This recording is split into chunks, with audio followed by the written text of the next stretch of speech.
Qatar is considered to be the most expensive in the Middle East region, and since this pandemic, a lot of things has really changed. Everything, there's just a hike in price, and almost all the things we are using in Qatar, they are imported. It's just of recent Qatar started producing a lot of things by themselves. So with time, we believe that everything is still going to change, but the increase in price, it's much. And also due to the World Cup, the World Cup also contributed to the price hike, and we are still hoping that everything goes back to normal.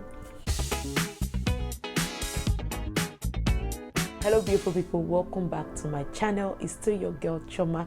If you're just seeing this face for the first time, I remain your girl. My name is Shioma, and on this channel I share lifestyle content, adventures and places I visit in my city. I am currently based in Doha, Qatar. If this is the type of content you would like, please do feel free to subscribe to this channel. Come join this beautiful family. You're welcome here, and don't forget to give this video a thumbs up. Please, this video needs a thumbs up, because when you like my videos, it makes it reach a larger audience. So today we're going to be talking about the cost of living here in Qatar, and I'm going to be covering accommodation, bills, transportation, food, healthcare, and education. I'm going to be covering all these things so that when you're thinking of moving over to Qatar, you like make a rough estimation of what to expect here in Qatar. Let's start with the most expensive one: accommodation. Accommodation in Qatar here is very, very expensive. Well, I'm going to consider it expensive, but you might not consider it expensive, but it's pricey. The least you can get an accommodation, that's the least, I'll say maybe for 2,000 reals, and that should be a studio. You might be lucky to get an accommodation for 1,500, but I doubt that, if that's still possible. I think the least is 2,000, and that's a studio. And a studio here means a room, a kitchen, and a toilet. 2,000. And to get a 1 BHK apartment, you get a 1 BHK maybe from 2,500. I don't know if there's still a 1 BHK for 2,500. I'm not sure of that. So the rent has really increased over the years. Like if you're a family of 2, maybe you're just you and your husband, no kids yet, and you're planning to rent a 1 BHK, just for now, I think 1 BHK is like 3,000. Maybe with time, if the rent comes down, it might go back to 2,500. I don't know. But places like Alcor, because Alcor is very far, you can get houses there very cheap. Al Wakra is a little bit cheaper, but in Doha, if you are based in Doha, houses in Doha is very expensive, because Doha is just like the heart of the city. It's just in the middle. It's a very busy area you get. So Doha is the city of Qatar, so it's pricey. Accommodation is one of the expensive things. But if you are coming into Qatar and you are coming in with a company is bringing you to Qatar, the good thing there is that most companies provide accommodation for their workers. Most companies, they provide accommodation for their workers, so you might not really need to worry about that. But when you're going to worry is when your company is not providing you with accommodation, then you have to get house yourself. There are no shortage of house here in Qatar. No, I think the houses available, they are actually more than the people, because if you need a house and you have your money, immediately you are going to get it. But just have it in mind that renting a house is one of the most expensive things in Qatar, and that is where most of your money is going to go to. The next one is bills, and when I talk about bills, I'm talking about the water bill, electricity bill, and the internet bill. Okay, let me break it down. Water and the electricity bill and the internet bill, some houses it comes inclusive with the rent. It's some houses it comes inclusive with the rent. If yours is coming inclusive with the rent, good for you, that you don't need to pay the rent separately and start paying these bills separately. It can be a little bit pricey.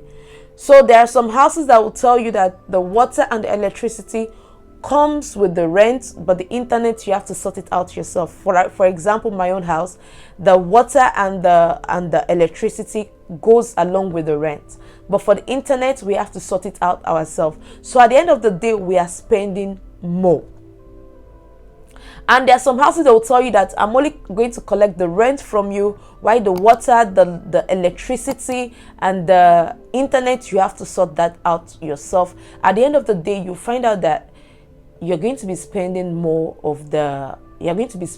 So the water bill, electricity bill, and the internet bill can be a little bit pricey, depending on how you use them. And your internet, some of you can buy your Wi-Fi in the house, then you buy your internet maybe for going out. You can see you're going to spend maybe, it's more, because my internet I'm paying 350 reals for a month. And apart from that, we are still, if I'm going out, I still need internet on my phone. I still need to recharge my phone. So maybe at the end of the month, me and my husband, we are spending almost 500 for internet in the house. So water bill, electricity bill, and the internet bill, it's also involved in the cost of living here in Qatar. So have that in mind. The next one is food and grocery shopping. Food in Qatar these days, the prices are really going up now. And that's because most of our food items, as I mentioned earlier, they are being imported. And it's just of recent, Qatar started producing some of their things themselves. So if you go to the mall and you see any product that is Qatar produced, is usually much more cheaper than the imported one. So if you're going to the mall, please try to get things that are produced in Qatar, or things that are produced by that mall. You'll find it much more cheaper than going for the imported goods. So foods these days, I did a video on grocery shopping, which I was really hot so much because everything was expensive. So imagine me being hot then, that things are expensive. And what about now? Things have really gone up. The rice I was buying, I think the last time I said that rice, I was buying it 56 reals. Of then I bought it 61 reals. Now is much more expensive than the time I bought it. So maybe if you want me to do another grocery food shopping with you guys, for you guys to see the amount of that I get my grocery foods, just let me know. I'll be willing to do that. Put it in the comment section. So for the food, you might be spending more, because everything has really increased. The next one is transportation. The transportation here in Qatar, it's very nice because we have the metro, link, and we have the public buses. The public buses, it has been long I went on it, but the public buses also moves around in Qatar, takes you to the bus stop. At least anywhere you're going to would be close to the public bus stops, you get.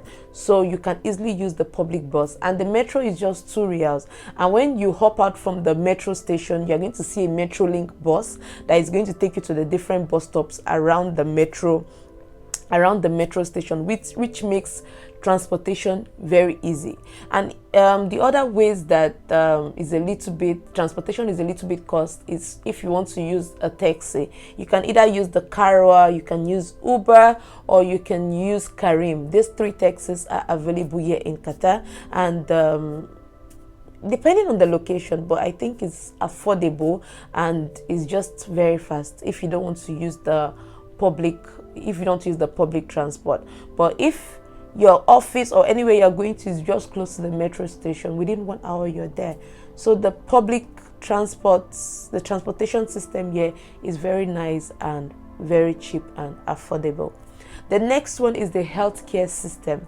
The healthcare system here in Qatar, if you are a resident, when I mean a resident, if you have your ID, you should have your health card. This health card is is mandatory. You need it because anything can happen anytime that you need to quickly walk into the hospital, Hamad, the government hospitals, your health centers. You just need to quickly walk in there, and it's much more cheaper. You can get a medication for 4 reals, just very cheap. That's like $1. That's just like $1 something, $1.50 or so. You can just walk in there, because if you don't have your health card and you go into the health centers, it might be a little bit pricey depending on what they diagnose you for. But if you have your health card, it's much more cheaper. But a lot of people don't like the waiting time, because a lot of people are there and the nurses and the doctors need to attend to a lot of people. So some people might prefer to go to the private hospitals. So there are lots of private hospitals here, so depending on the one you can afford. But just know that you'll be paying for doctors consultation fee, then you would the medications and all of that. And you know, medications, they're expensive. The last time I went to the private hospital, I paid 50 real for consultation fee, which is cheap compared to other hospitals. 50 real for consultation, and the drugs I spent over maybe 300 reals just to see the doctor. Meanwhile, if I should go to the government hospitals, I will not be spending up to that. Maybe 10 reals maximum I'll be spending. I won't be spending up to that. So that's why you see a lot of people more in the primary centers, in the clinics, in the health centers, than you see in the private hospitals. So just cut your costs. Anyone that you feel that it's okay for you, then you do it. So the next one is education. Education is a little bit, I'll say that it's pricey here in Qatar, but these fingers are not equal. You cut your coat according to your size. So there are Indian schools, there are the Pakistani schools, there are different schools here. So you can go around to check for the schools where you can fix your child, where you can afford, you get. And there are also universities here. Yeah, Qatar has English speaking universities. There are universities here that you can enroll your children in, but that's all depending on your pocket and what you can afford. So this is all I have to say about the cost of living in Qatar, and I hope you all enjoyed this episode of the content I have for you about Qatar. I want to put a disclaimer out there. This information I've given might not be 100% correct. Please feel free to do your own research. So please don't forget to give this video a thumbs up, like, share, and comment. And if you're yet to subscribe, please subscribe to this family. Come join this lovely family. And to all my returning subscribers, thank you all for stopping by. Thank you all for clicking on this video. If there's any topic at all that you want me to talk about, please do feel free to put it in the comment section. I'll be willing to talk about it. So see you all in the next one, but always remember to love yourself. Bye.